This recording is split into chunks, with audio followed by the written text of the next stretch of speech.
11. I'd like to get a little bit of sleep between now and then. Yeah, of course. Welcome, everybody, to the Church Tech Hangout on Air. We have not done one of these for a very long time, and I'm very happy that Charles and Paul have once again decided to join me to talk about why live streaming may not be right for your church. Now, Paul, I'm going to start things off with you because you actually wrote an article that really addressed this concept not too long ago. So just kind of walk us through really quickly a nutshell version of, what prompted that article to be written. Well, I've noticed that a whole lot of churches really think that live streaming is the new hotness, right? And so as a result, they're just hopping on board as fast as they can. And I keep hearing excuses. I keep hearing other things that make me think, maybe your church shouldn't be live streaming. They say, we have this problem that when we get on YouTube, we're always flagged for hate speech. And we know that it's the Jewish people that are in charge that are causing that to happen. I'm like, okay, stop. You shouldn't live stream. Shut up. Shut up now. Things like that. I'm exaggerating that one, but it is the case that people will try and combine live streaming with something they shouldn't combine it with and then wonder why they're having problems. So we've got a live stream. We're a church of 20 people and our budget is negative $10. Maybe you shouldn't live stream. We really don't want any new people to come to our church, but we've got to live stream. Maybe you shouldn't live stream. Things like that where the two ideas just don't seem to go together, but people seem to think, no, we're going to ignore this blatantly obvious thing that should keep us from live streaming and live stream. So that's why I wrote that article. Excellent. And as we go through this discussion, we'll kind of unpack some of those concepts a little bit more. But we're going to use that article kind of as an agenda, if you will, or kind of as a backbone to this discussion. One of the first things that popped out at me in that article, and something that occurs to me quite often when I'm discussing with churches about their desire to live stream, or maybe I'll be talking with them about church tech and they'll ask me about live streaming, is I'll ask them, why do you want to live stream? And I think that's a very important question to ask for a number of reasons. The motivation, and you kind of hinted at this in your comments just now, but what is the driving force behind your desire to live stream? Is it because you have a very targeted use case for that ministry? I hear a lot of churches, they want the ability for shut-ins and members who are traveling to be able to stay connected to the church. And they don't have to feel isolated when they're out there on the road or they're stuck in their house. To me, that is a very valid and a very useful use case for that ministry, as long as that is the scope of the ministry. Where we start getting into problems, or where churches start getting into problems, is when that scope either grows from that original goal, or, like you mentioned in the article, they have this desire to kind of keep up with the Joneses. And Charles, you have a unique experience being more or less in charge of tech for 3 different churches down in Texas. And originally, maybe not originally, but at some point, all 3 churches were live streaming. And what was the use case for the live streaming? What was the purpose that you guys decided to use that for? Yeah, so in our case, we're a 3-church district that share a pastor. So initially we started live streaming in, what was it? I want to say 2014, 2015, somewhere in there, with the goal of multi-site. Basically, that was the idea, is multi-site was the use case because we were sharing a pastor. So the pastor that we had at that time was young. He wasn't, I say, technically savvy himself, but he was like, well, how can I better serve the churches if the churches have a desire to have me every week? And that was where the multi-site idea came up with. We went with it. Of the 3 churches in the district, only one of us, our church, with good internet. The other 2 churches are in more rural areas with not so great internet. So long story short, without getting into other things along the way, the other 2 churches, as of the first of this year, quit live streaming because we had a change in leadership, got a new pastor, and the other 2 churches were like, well, we don't want to pursue it anymore. 1, for financial reasons. 2, we realized we're not reliable because our internet connections and whatnot. And the new pastor was, should I say easygoing, and wasn't going to push keeping the live streaming going in the other 2 churches. So the other 2 churches have stopped. So we have continued. In fact, right before, I would say almost a month or 2 before the pastoral change, we actually upgraded our setup from SD to HD. So since we already made that investment, we kept going and have continued to live stream this year. And it has moved more into the use case of shut-ins, people traveling, stuck on the road, with a side benefit of trying to do outreach in the community. And I will segue into one deal. Hopefully I don't get too much off into a ditch here. If so, Tim will drag me back in. But, like I say, our main goal right now is shut-ins and people that are stuck on the road, with a side benefit of the public. Live streaming as a use case saying we're going to reach out to the public is probably not a good idea for a lot of churches unless you already have a heavy internet and social media presence. If you don't already have that established first, saying, let's live stream and kind of have the field of dreams mentality, if we stream, they will come. Not so much. Not so much. So that's one cautionary tale to mention is don't go into live streaming thinking it's going to bring members into the church. If you have a low social media and internet presence, work on building that first. And I will admit our church is still working on that because our church is still primarily made of middle-aged people, retirees that are not really social media savants. So therefore, our stuff doesn't get shared. We put our stuff out there, but it doesn't really get shared with people as well as it probably should. So that's just one thing that I hadn't heard mentioned yet was the, pardon the term, if you build it, they will come mentality. That's probably not a good one to have. Well, certainly, it bears some similarity to companies that want to market themselves using social media or video. They don't understand the importance of building a brand and fans of that brand.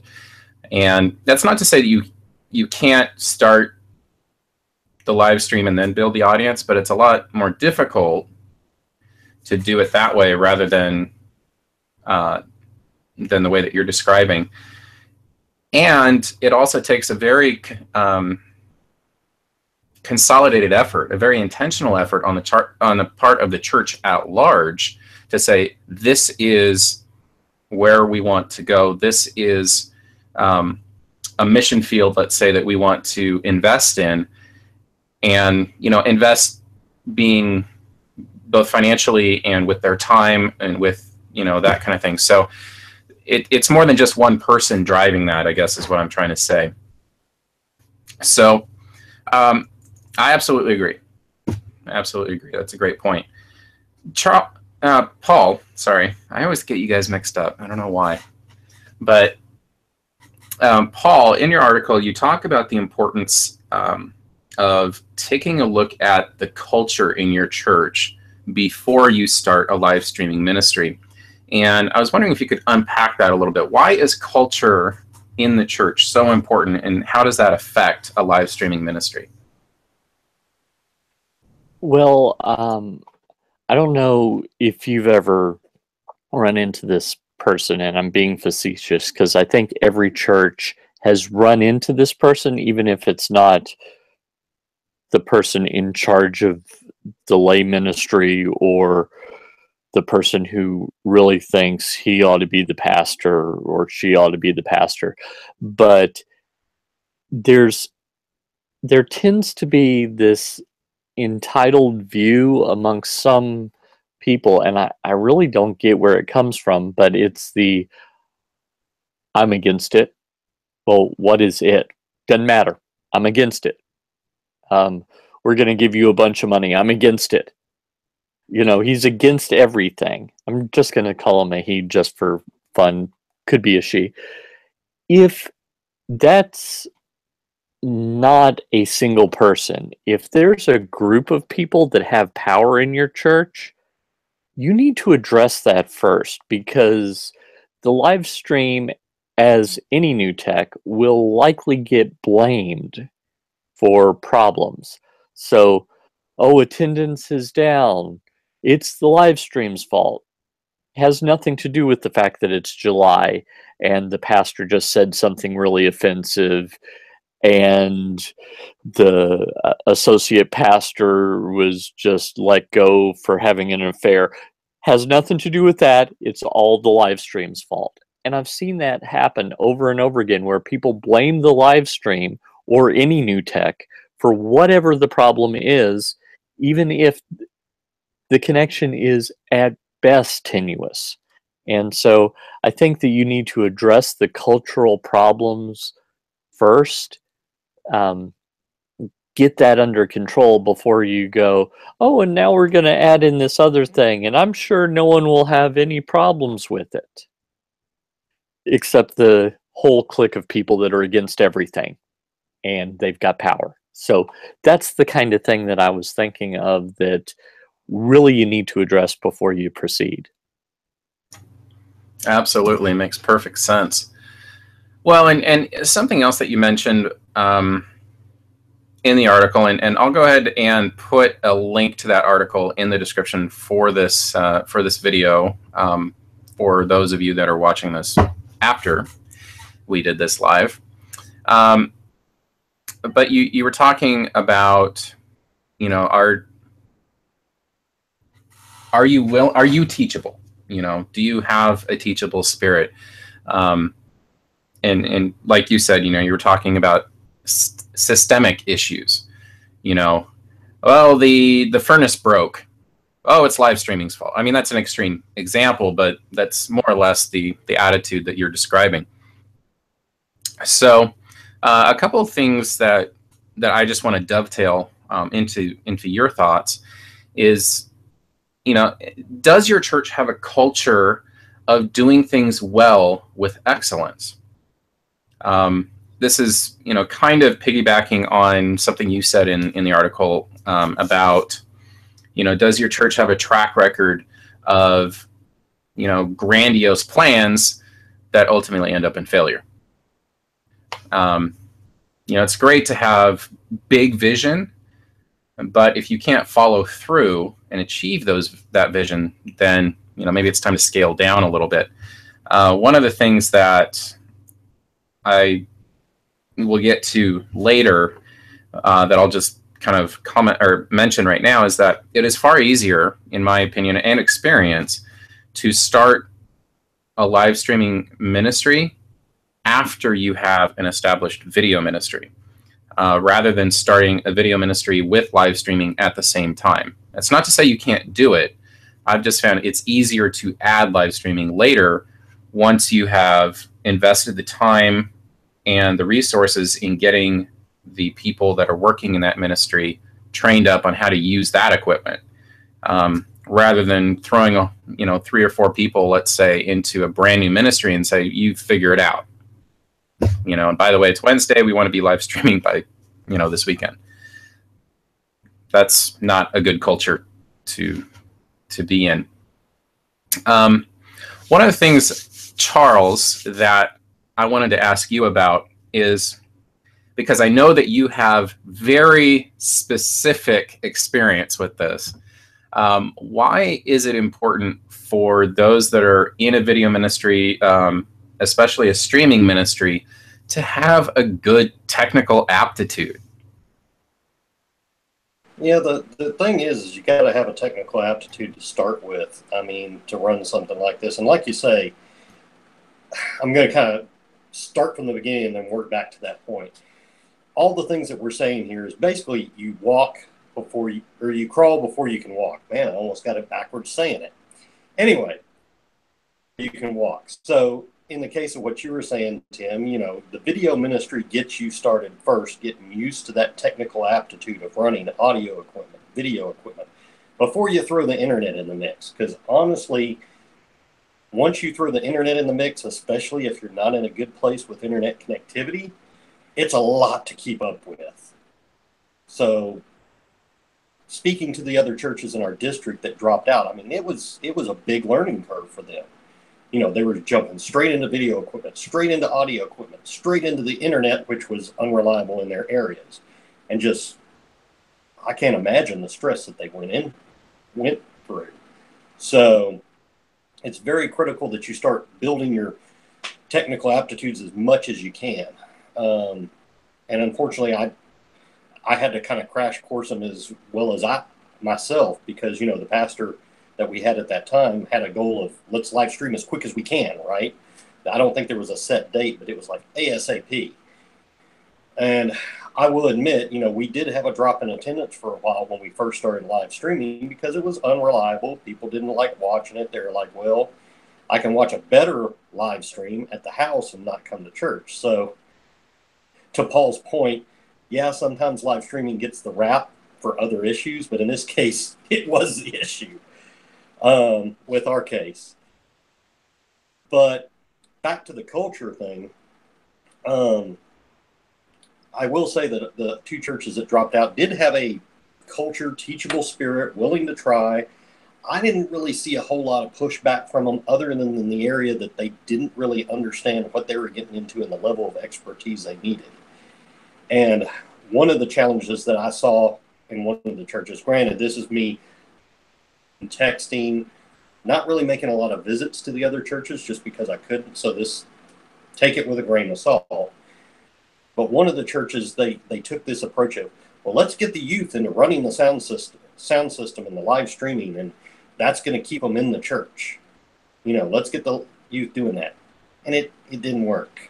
It didn't work. I mean, having youth involved is a great thing, and it's a great culture to have, but you got to have youth that's already interested in the church and on fire, and then get them involved in a ministry like that before, you know, they're really going to be into it. Because if they're not into coming to church to begin with, and you say, here, run our live streaming for us, it's like, great, I'd come to work, church, to go to work.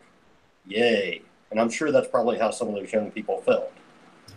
But anyways, so back to the original question. I'm sure I rambled there. What was the original question? I want to make sure I answered it. What is the importance of technical aptitude? Okay. So yeah, technical aptitude is important. And like I say, that walk before you crawl, if you don't have the technical aptitude, try to build it, but build it in baby steps. Don't just throw somebody into the frying pan like we did. That was something that I will say was a mistake, but it's just what we had to do with the timeline that we were given. Well, and that also, I'm just going to touch on this point really quickly before I throw a question out to Paul. I have a note here that, you know, ask yourself, do you have dedicated people to run the streaming? Or is this going to be something added on to somebody else's current tasks? Streaming is a bear. Honestly, there's so many potential points of failure that you don't want your audio guy handling the live stream. or your audio team, let's say, and it can be a serve as more of a distraction to, say, a video team, than really is, it serves to be more detriment than benefit. So having somebody, or a small team of people that are dedicated to making sure that the live stream is working properly, who understand how the system is connected, so that not a matter of if, but when things don't go right, they can very quickly troubleshoot and fix things, to get the live stream back up. And the idea here is, put yourself in the shoes, or from the perspective of a viewer. We all hate watching streaming video and it has to buffer, or a live stream that fails, right? Even worse, when you're really getting impacted by a message from a church service that you're watching online, and all of a sudden the stream drops. What happens to the viewer at that point? Well, who knows? But probably nothing good. So if you can avoid having streams drop out, or having issues with streams going down, or whatever the issue is, having people that can not be on standby, but kind of be monitoring that and know how to fix that, is going to be very, very important. Paul, you say you got a story on this. Yeah, so this is something that happened to me earlier on in this week. In addition to doing the church tech training that I do, I also do some freelance tech work. And there was a client at a gig that I was at. I'm specifically being vague because this is a national brand that I could throw under the bus. But for this meeting, at this gig, they kept changing things at the last minute. Oh, I need to tweak this PowerPoint. Oh, we're going to need to have this person show up, and we need an announcer, and. So a lot of ands. So when the problems happened, because problems happen when you're doing a live anything, when the problem happened, we didn't have the bandwidth to fix it, because all the little bitty teeny tiny stuff up to that point knocked out the bandwidth for, oh, I noticed the video projection cut off on the left-hand side. So I don't have as much time to troubleshoot it as I need to. So that causes more problems. And we had a wireless interference issue. 7 channels of wireless, every single one of them had interference. Never seen that before in my life. And we didn't have extra time to try it, even though they said, hey, we want to do a run through. There were just a lot of things, and this is exactly the reason why you don't want to add a live stream onto an already busy person. We need margin in our lives. We do. And when you have no margin, if anything goes wrong, it becomes a catastrophe where it might not have been. If you have a tech person just sitting around not really doing anything but paying attention, it's not a big deal if they can direct their entire attention to fixing the live stream.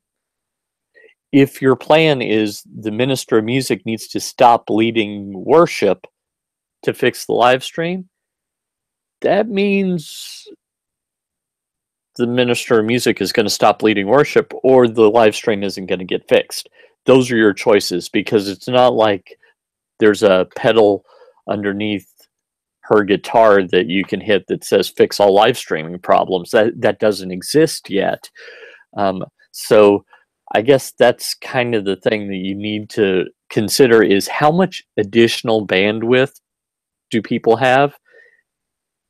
Maybe your experience is, I pull out my phone, I live stream on Facebook Live. that's a fine proof of concept. But when you need to get closer to the action, will your phone get closer to the action, or do you need to take it up right into the pastor's face? See, less than ideal.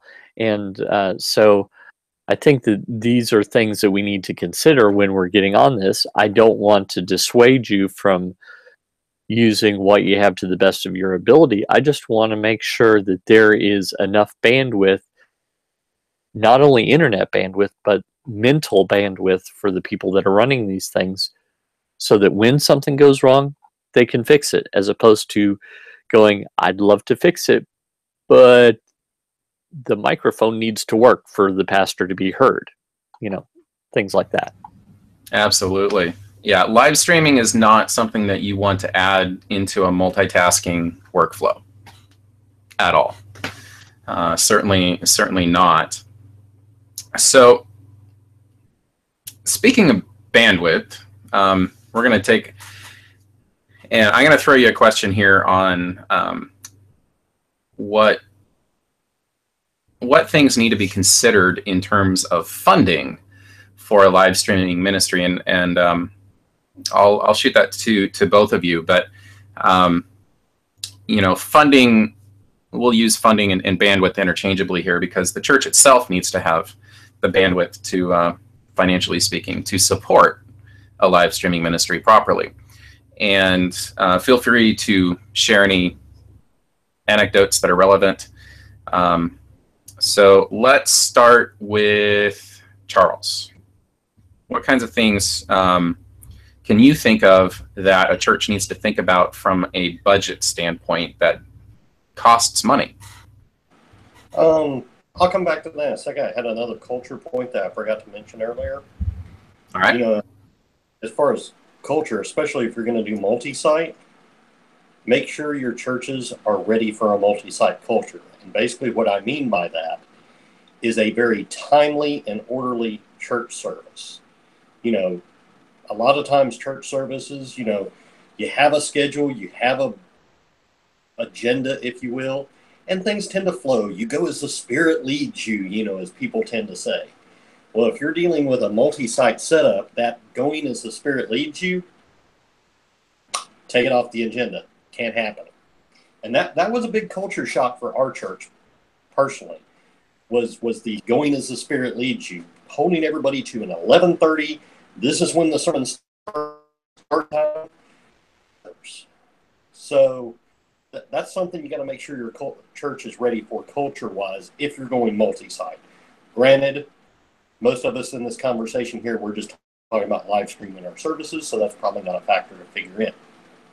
Now, as far as bandwidth and planning and budgeting, things to consider, and I'm just going to kind of rattle these off the top of my head, is one, of course, internet connection. Make sure you get you a reliable one. Don't get into some 2-year commitment right up front or any kind of term commitment. Make sure you get a good, reliable internet connection for streaming. Not going to get into the technical details of that, but that you got to cross that bridge first and find out how much that reliable internet connection for the quality you want is going to cost. Step number one.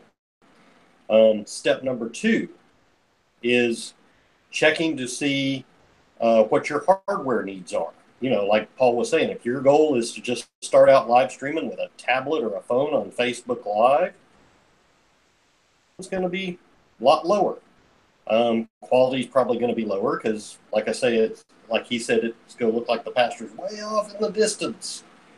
So, but if you're willing to go that way and consider that a worthy sacrifice just to get it online for shut-ins, by all means. So internet connection, number one. Hardware, number two. Number three, from a financial perspective, is ongoing costs. And what I mean by that is any live streaming fees, copyright license fees, those recurring charges other than the internet service itself. Now, speaking for ourselves, we pretty much cut out all of those costs at the first of the year when the other two churches dropped out. We went from broadcasting on Ustream, which was a paid account, ad-free, and we went back to YouTube live streaming. That's what we reverted back to. But with YouTube live streaming, you have copyright issues, which Paul can go into at length.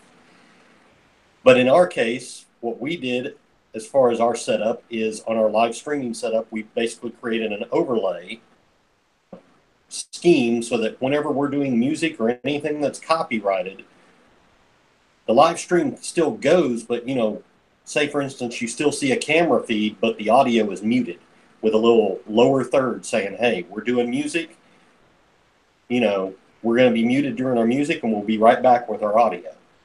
You know, that's a sacrifice we had to make, because even though we're using a free live streaming service, and even if we decided to pay for a copyright license for live streaming, we don't even recognize it because of the issues YouTube has.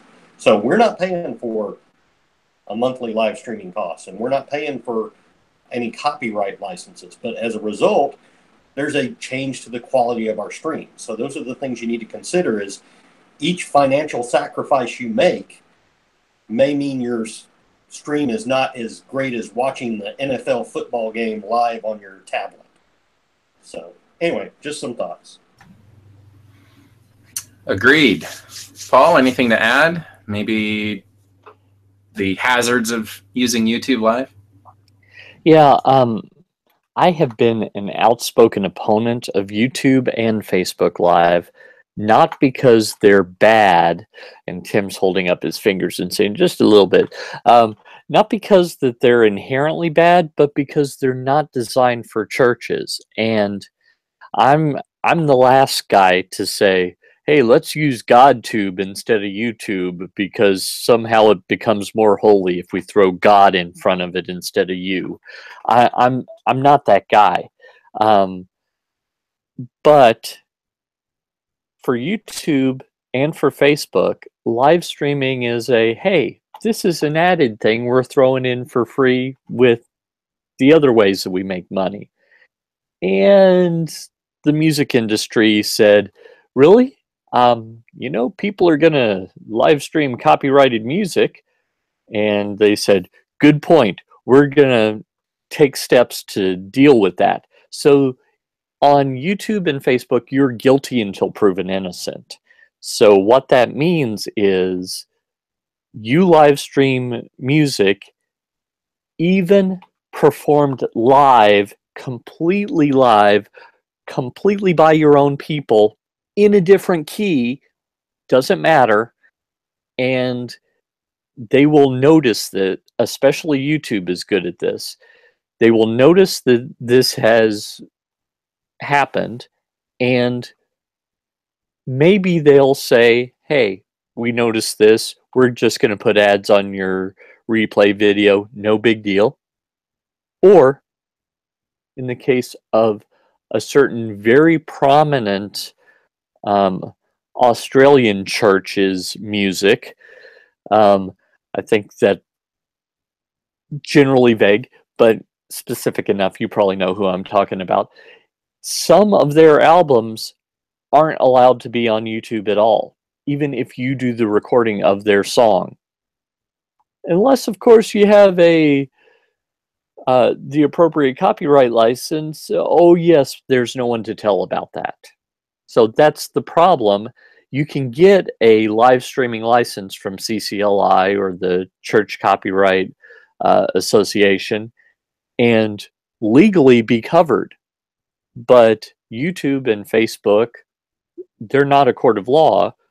They can decide that they don't like the color blue and your pastor has a blue tie and cut it off if they wanted to. They're not obligated to show your stuff.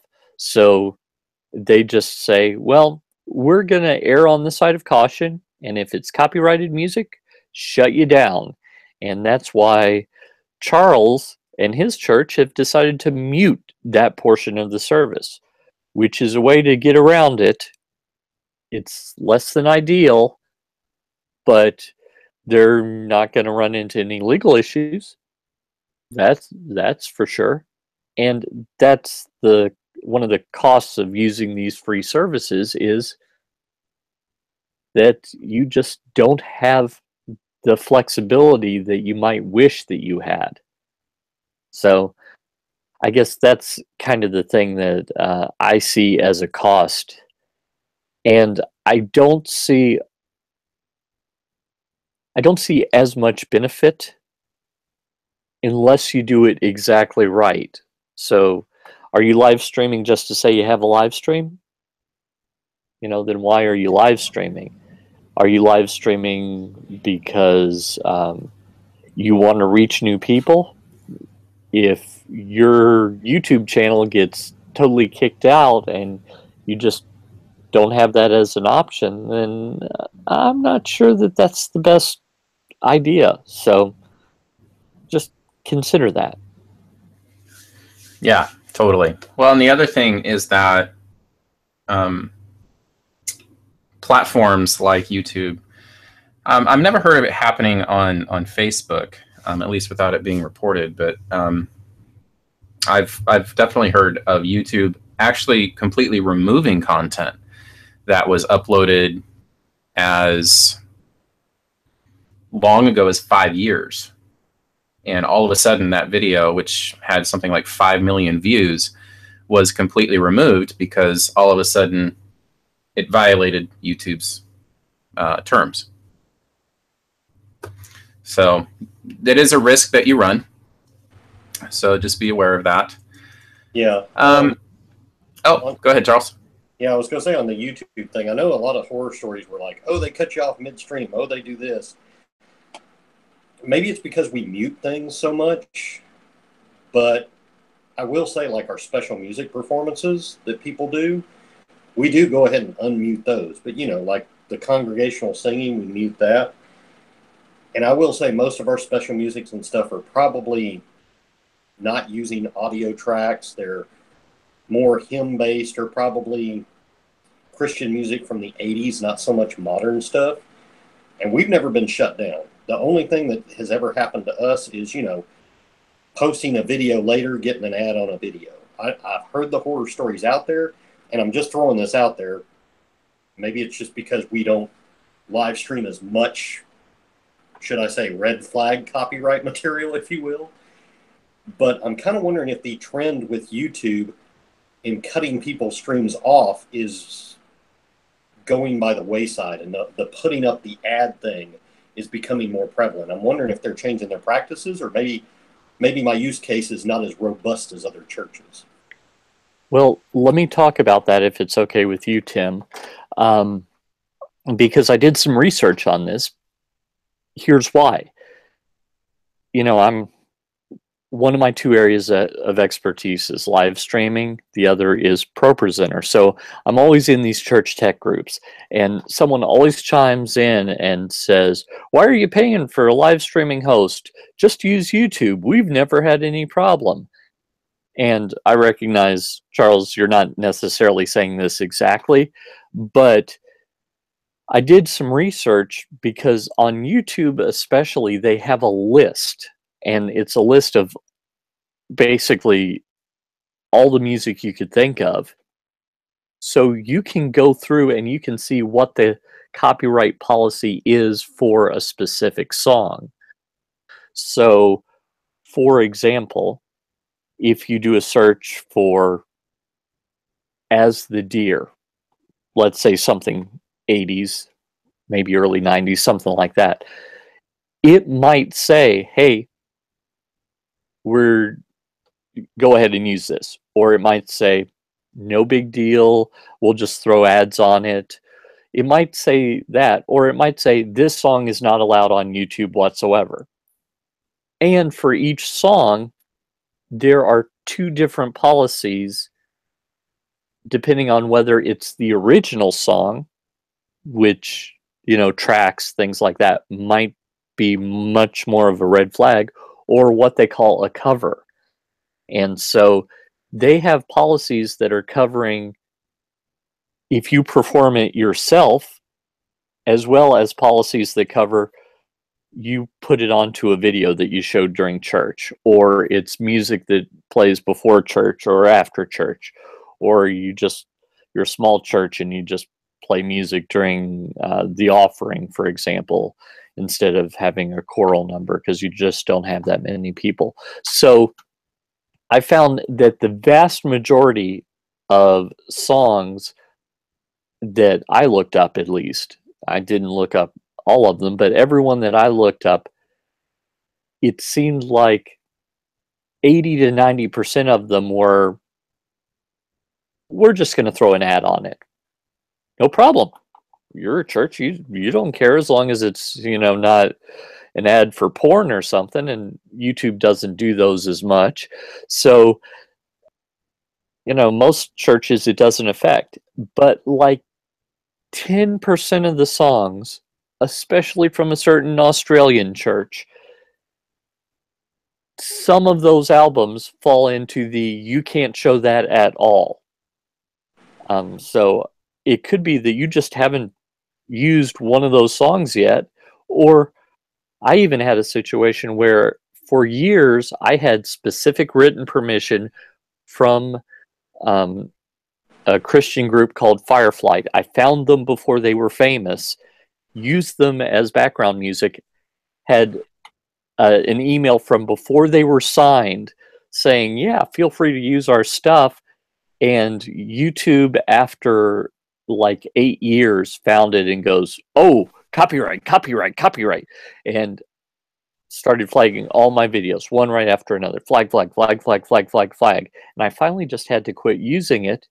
And since then, they have gone off the major label and gone independent. And that copyright flag is still there. Like I'm just stuck.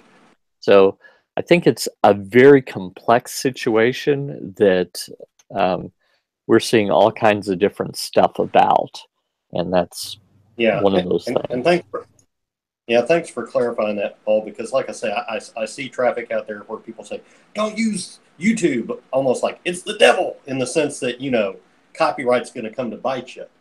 But then I hear other people say, "Oh, it's fine, it's fine." So it's interesting to hear, the real logic behind it, and why. Probably the good reason why it's never affected us negatively. Now, if we were doing this live stream a lot more, should I say professionally, trying to outreach to the public and not so much reach our shut-ins, we'd probably go with something better and invest more money in it. But since it's just shut-ins, most of the time what the shut-ins are more concerned with is hearing what's being talked about, not so much the music and the full worship experience. So for us, that sacrifice, or like you were referring to it earlier, that cost, because a sacrifice is a cost, is acceptable for us, but may not be for others. Makes sense. Makes perfect sense. The other issue with YouTube is, I'm surprised you didn't mention this or go into more detail about this, Paul, but there's nobody to talk to.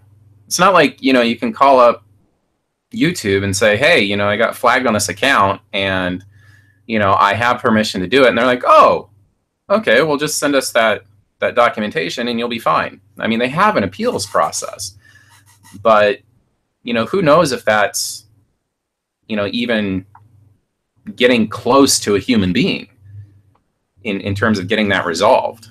I doubt it. Google likes to program and automate as much as they can.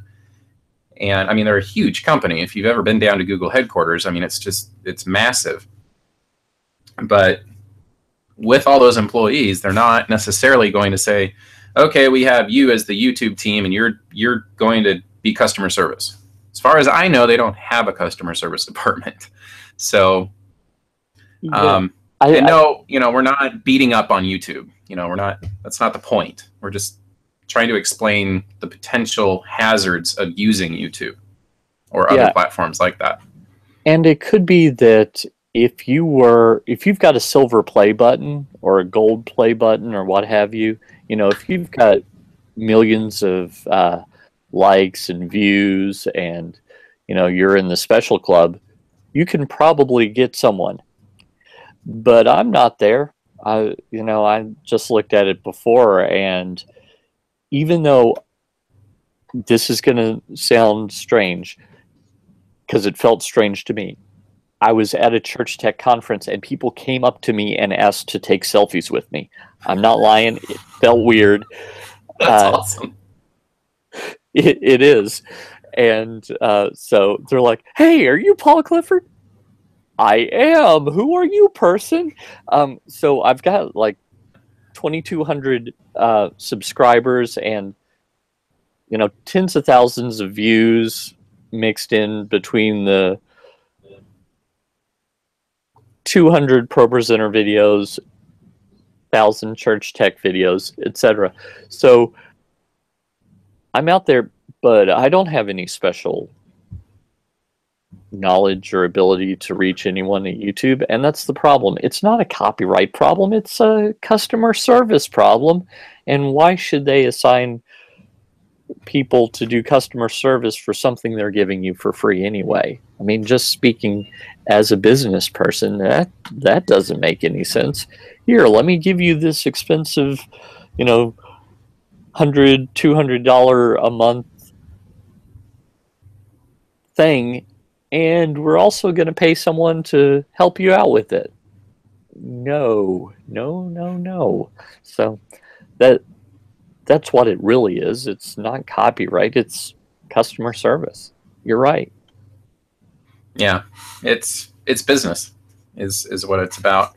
So as we wrap up here, I think we can all agree, and certainly feel free to chime in on this, but no technical ministry is going to be a magic bullet fix for, well, it's not going to be a magic bullet to fix issues that already exist, suddenly make your church more relevant, or change the culture of your church. Those are things that need to happen before or separate from a live stream ministry or any technical ministry coming into existence.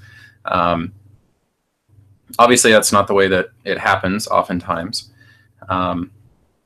but that is the reality, And in terms of live streaming specifically, the bottom line is that if you're not prepared to bear the true burden of a live streaming ministry, meaning investing in professionally training your personnel, equipment for your needs, obtaining the right copyright licensing to ensure your church and your ministry are in compliance at a federal level, and making sure that your live stream starts on time, every time, and delivers an experience that is enjoyable, impactful, and meaningful to your viewer,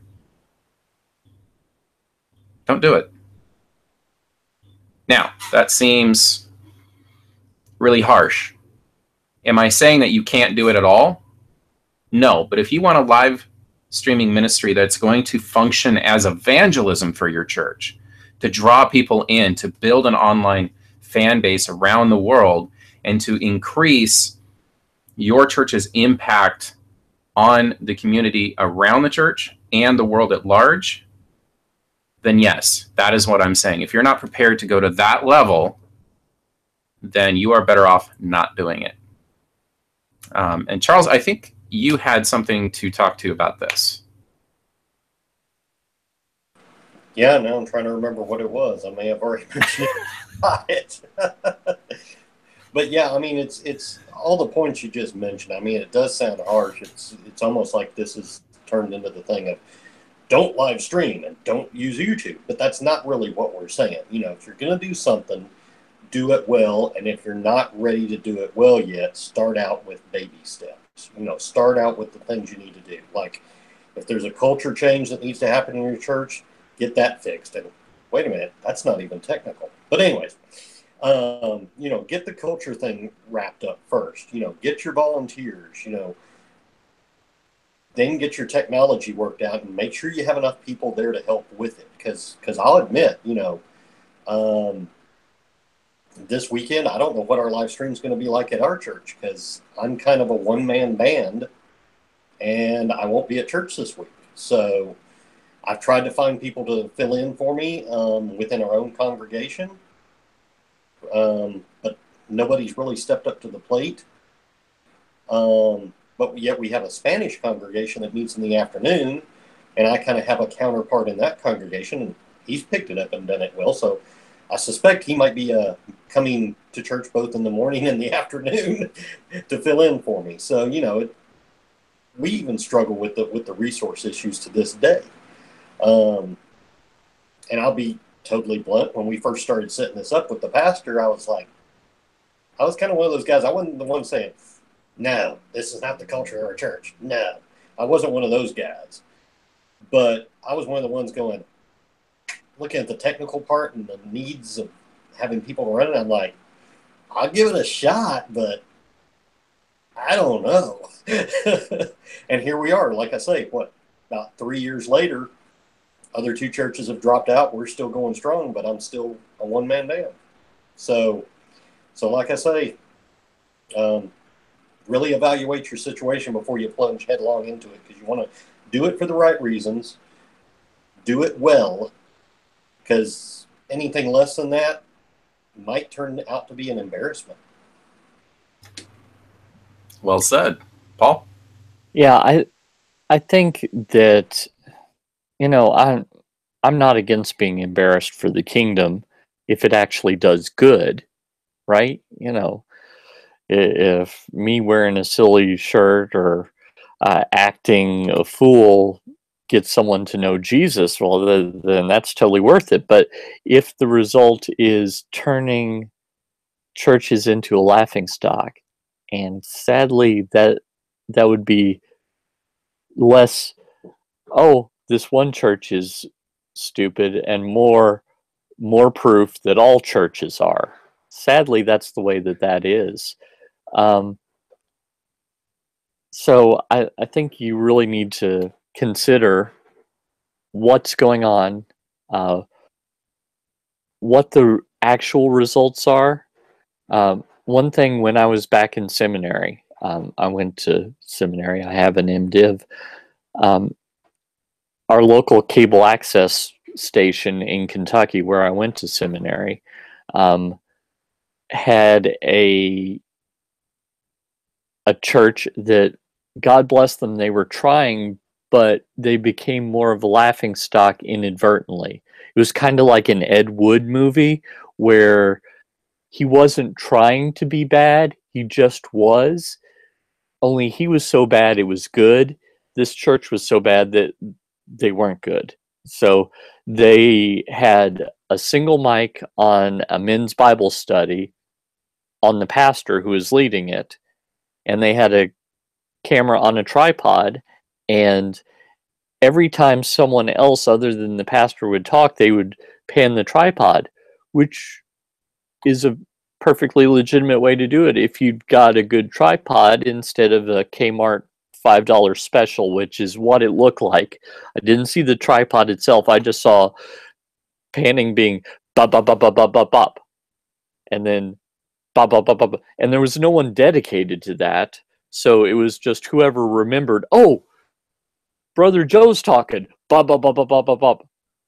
By the time they get there, Brother Joe quits talking, and then they have to go bop, bop, bop, bop, bop, bop, bop, back to the pastor, and they might forget to go back to the pastor, and the pastor was the only one with the mic. So it was so bad. Don't let your live stream be like that, because just like you wouldn't want a large space with 100,000 people and no microphones, or all the microphones squeal and just make it unintelligible, you don't want the tech to be a distraction from the message. The tech should enhance the message, not that the medium is the message. But what live streaming does is it allows deployed service people halfway around the world to, quote, go to church with their families, where after lunch they can Skype together and talk about the message they saw. That's a good use of it. It allows the person who was 45 in 1985 and really technologically on top of things back then, who, 1985 is 30 years ago, so now they're 75, 32 years ago. So now they're, or is it 42? I'm getting old. So now they're really advanced in age, but when the Macintosh was introduced, they got one. They were in prime earning years, so they're on top of it. So you can't assume that old people don't do tech, because that's not true anymore either. Some don't, some do. Same as young people. Some young people do tech, some don't. It's not a universal thing. So by all means, use this as a tool. It's a tool. And just as no one would come and occupy a house because someone used a Stanley hammer. Oh, you used the Stanley hammer, so that makes the house better. No, it could be a 70-year-old hammer that drives the nail just as well. So it enhances the message, and that's what we're trying to get at, I think. I think that we're trying to get at, don't think that the tech is the message. It enhances it. It makes it visible. It makes it audible. And that's what tech does. And please keep that in mind. It won't necessarily bring all the young people back if they're busy partying. But if you've got an outreach to people that are getting drunk on Friday nights and they just can't make it to church because they're still drunk on Sunday morning, that might be helpful to them. So you see the difference? And I think that that's what we're trying to say is, it's not a panacea. It doesn't fix all problems. And in fact, it can cause more problems. So just keep all that in mind. And by all means, do what God tells you to, and don't make excuses. If there are challenges in the way, just do what he says to do and see how he conquers those challenges. Excellent. Well, gentlemen, I don't really have anything to add to that. I mean, I could. You both know that I can go on and on and on, but yeah, we all can. But yeah, it's a tool. Live streaming in the hands of somebody who's trying to use it is going to be a lot more effective than in the hands of somebody who knows how to push a button. I think that'll be the only thing I'll say to dovetail on that fine speech there, Mr. Paul. So with that, we'll go ahead and close this out. As always, you can find all of us on Google Plus in the Church Tech community. So links to that will also be in the description. And if you find this helpful and useful, I'm hoping to be doing one of these a month from here on out. So if you have topics, suggestions, comments, questions, remarks, whatever, leave them in the comments below. Connect with one of us or all three of us. We're very friendly. And we love expanding our group or our network to help you guys out there in the trenches, because we're in the trenches too. Anyway, with that, God bless, and we will see you next time.